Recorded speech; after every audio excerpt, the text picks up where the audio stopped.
तो चलिए अब आपको ग्राफिक्स के जरिए समझाते हैं कि उस्मान हादी आखिर कौन था।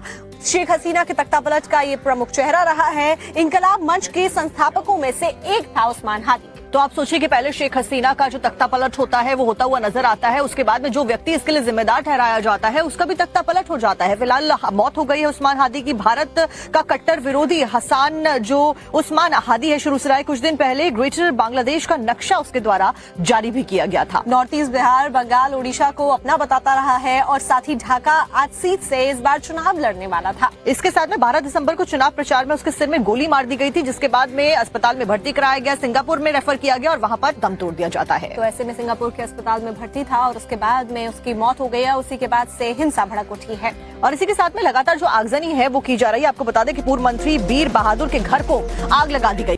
तो चलिए अब आपको ग्राफिक्स के जरिए समझाते हैं कि उस्मान हादी आखिर कौन था।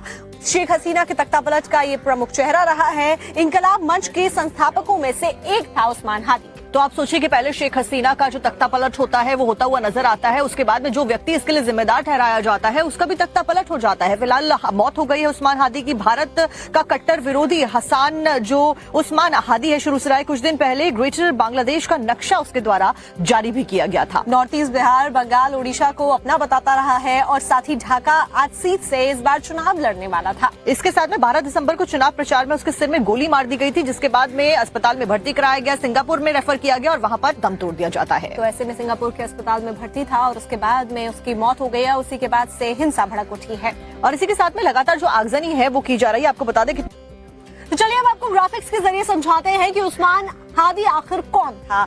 शेख हसीना के तख्तापलट का ये प्रमुख चेहरा रहा है। इंकलाब मंच के संस्थापकों में से एक था उस्मान हादी। तो आप सोचिए कि पहले शेख हसीना का जो तख्तापलट होता है वो होता हुआ नजर आता है, उसके बाद में जो व्यक्ति इसके लिए जिम्मेदार ठहराया जाता है उसका भी तख्तापलट हो जाता है। फिलहाल मौत हो गई है उस्मान हादी की। भारत का कट्टर विरोधी हसान जो उस्मान हादी है शुरू से रहा, कुछ दिन पहले ग्रेटर बांग्लादेश का नक्शा उसके द्वारा जारी भी किया गया था। नॉर्थ ईस्ट बिहार, बंगाल, उड़ीसा को अपना बताता रहा है और साथ ही ढाका आज सीट से इस बार चुनाव लड़ने वाला था। इसके साथ में 12 दिसंबर को चुनाव प्रचार में उसके सिर में गोली मार दी गई थी, जिसके बाद में अस्पताल में भर्ती कराया गया, सिंगापुर में रेफर किया गया और वहां पर दम तोड़ दिया जाता है। तो ऐसे में सिंगापुर के अस्पताल में भर्ती था और उसके बाद में उसकी मौत हो गई है। उसी के बाद से हिंसा भड़क उठी है और इसी के साथ में लगातार जो आगजनी है वो की जा रही है। आपको बता दें कि पूर्व मंत्री बीर बहादुर के घर को आग लगा दी गई।